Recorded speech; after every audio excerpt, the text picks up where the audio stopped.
Welcome to Oregon Hot Rod. Welcome to the Oregon Hot Rod Experience, where we're going to share information with you. We're going to show you our successes and our failures, our mistakes and our solutions. We'll go on adventures, we're going to build cars, we'll do shop projects, and we'll do a whole bunch more. But most of all, we're going to entertain you with reality and stupidity. So subscribe now and continue to watch the Oregon Hot Rod Experience.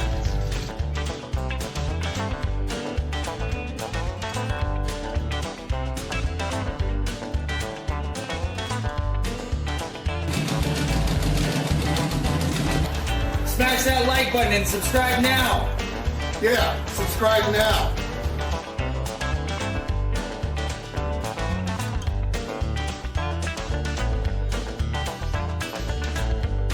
Hey folks, Ron here with Oregon Hot Rod. So on to the next phase here. Found a bicycle to steal the sprocket off of. Got one. Went and checked with my brother, and he actually had one laying around his property that was just all beat up and dilapidated. So I tore it apart, got the sprocket off of it. Kind of a pain. Had to use a lot of PB blaster, but anyway, we got it. Taking everything down to the other shop and do some drilling and sawing and get this thing all put together here. Okay, so here we are down at the other shop. Now I've got the sprocket down here.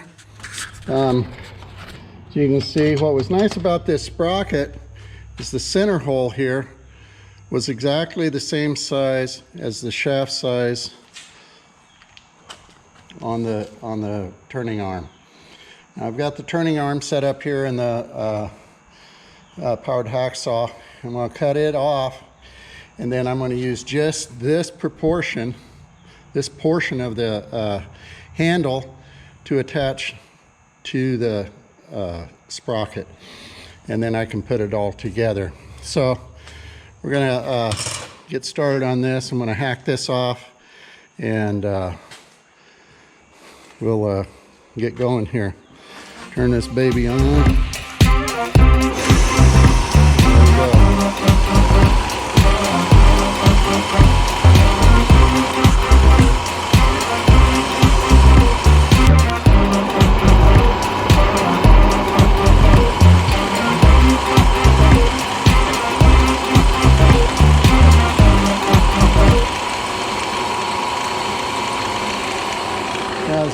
As you can see on the sprocket over here, I pre-drilled out the holes already. There, you see them good? There we go.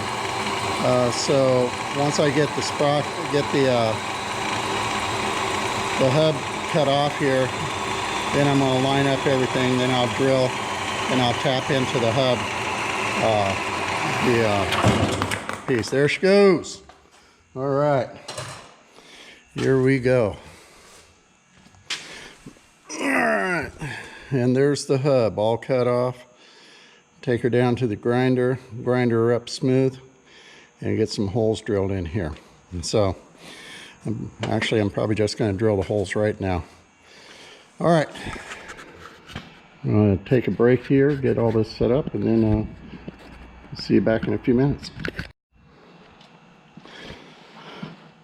Okay, so this part here is really pretty critical because I want to make sure that this is set up in the right direction, and I want it on this hub. It's got to be centered.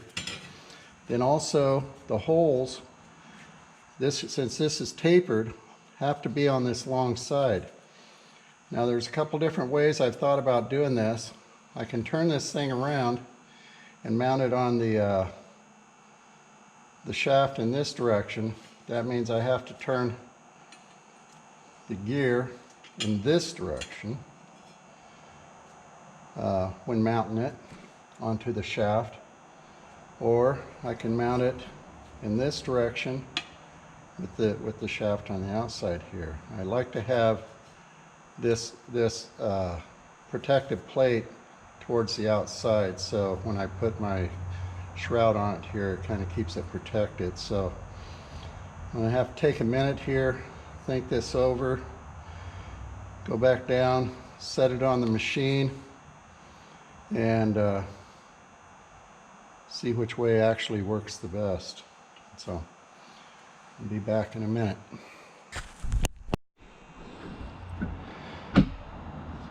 Okay, got her figured out here. So I decided I'm going to mount this thing with the bead roller out here, this going up, gears will be right here. This collar will be to the outside rather than being inside, because what this does is it pushes it out. It gives me that much room to get the gear in closer to the stand, and I don't have to move the motor way out and stuff to line everything up. So we're going to set her up in this direction here and go for it. So first thing I want to do is get my holes lined up here and get them tapped, drilled out and tapped. So once again, very critical.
Perfect, perfect, perfect.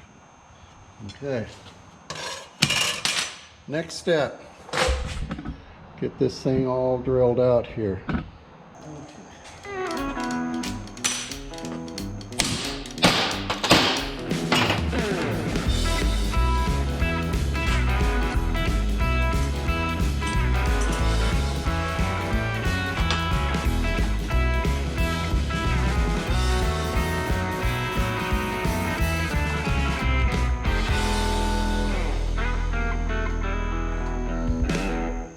Just sticking a little piece of metal in here so this here goes down flat on the metal, because it was too small at the bottom and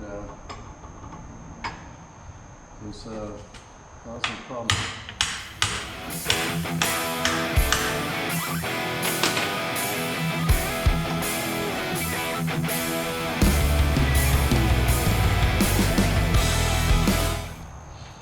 Okay, now I want a real tiny guide hole in this one because I'm going to be tapping a very small hole.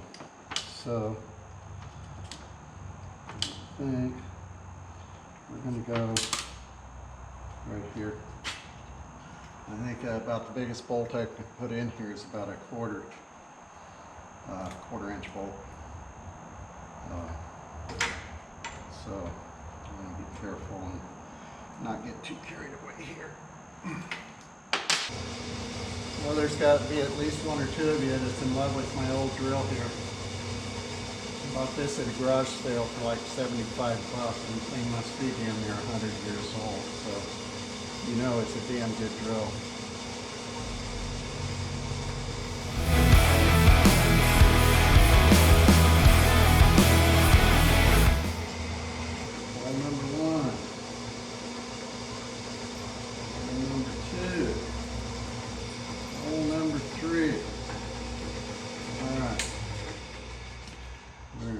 Shape now.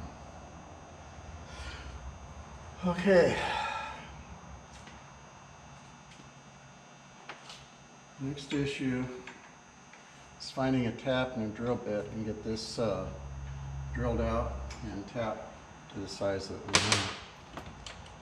So we'll be right back. Okay, so we got the gear mounted to the bead roller here. Where the hell is, there it is, right there.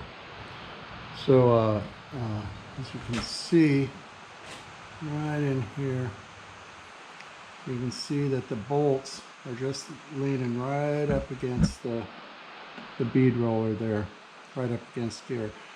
And that's okay, because those bolts don't really matter because they turn with the roller anyway with the gear. So having them right up against there is good, because that way they can't back out or anything. Then you just bolt it up and you'll be fine. So the next part of this process is figuring out how to mount this motor on here. I've got one dilemma in all this. On the motor, this motor has to be mounted with the gear up here, because you have on this garage door opener, if you look at it real close, it has a stop on the one side here. Let's see if I can get this in here. But you have to have it set up to where it's pushing from this side here into this stop here. Because there's your bushing and everything that holds this gear into place. So the issue is trying to find a comfortable position for it. Now I could put it on in this direction here, mount it up, line it up with the bead roller gear, and run it in this direction, which is exactly what I was thinking about doing at first. But then I got thinking about it, and I go, you know, that's an awful long ways out here for that. You know, makes it just that much longer of a machine, and almost a little bit harder to mount up. So my second thought now is to mount this off over to the side and mount it backwards here and run the chain up that way. Now the bad part about this is that I'd have to angle the motor in here so that it would meet up with my chain and work. You know, I can go down lower here, I can come up higher, I could even set it up way up in top here and do it that way as well, which may not be too bad, but then I lose depth on the throat here, so I don't want to do that either. So I'd actually have to mount it down lower to where it would line up. So I'm just really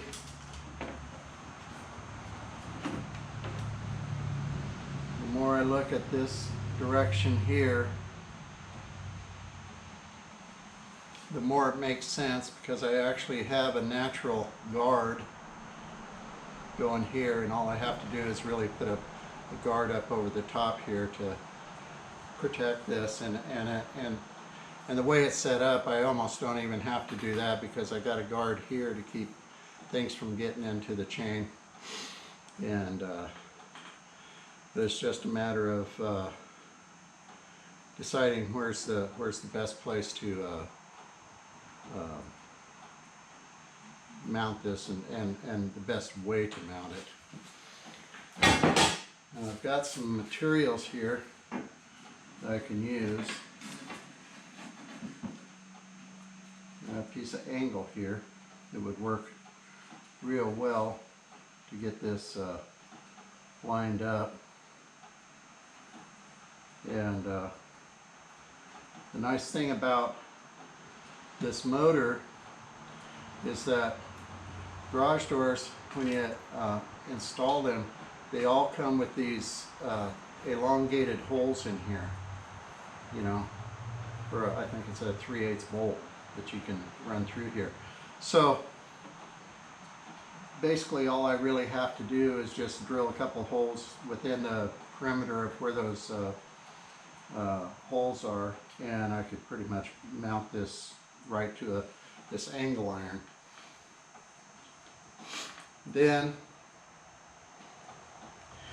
if I use a piece of the shaft that actually came off of here, I can bolt it also to the back of the motor here, put in a stop in here, and virtually just mount this motor just real simple, just like that. So the more I look at it, the more it looks like this is going to be the direction that I go with mounting this motor up. So I'm probably just going to drill it out, use this angle iron, cut it down to the size that I need, and get everything lined up here. I do have a chain from the motor here, so I can actually use it as a kind of a guide to get me set up here with where I need to be, if I can get this chain unraveled here.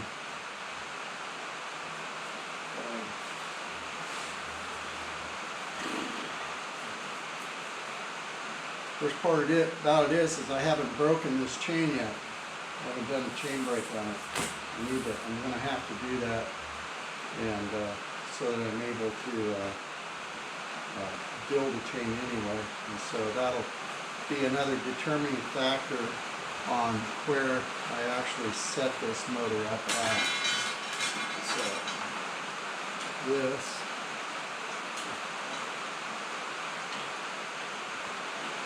slides in there, and I have this piece coming down in here.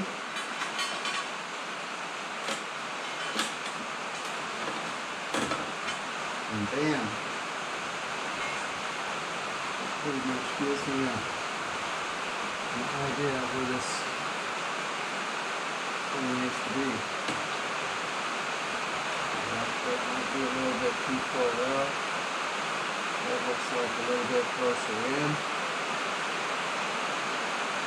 I'm going to have to trim out the motor here just a little bit on the cover. That chain go right up in there and function quite nicely. So I think that's going to be my next move here. I'm going to get this chain all set up on here to where I can run it through here.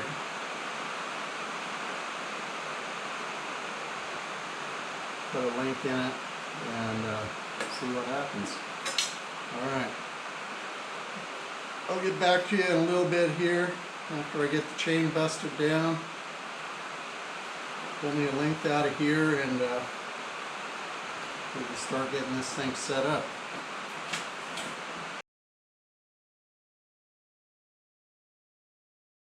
Say hi. Say hi, everybody. Say hi, Say everybody. hi.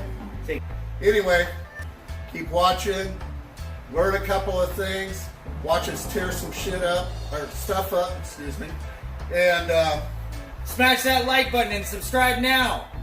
Yeah, subscribe now.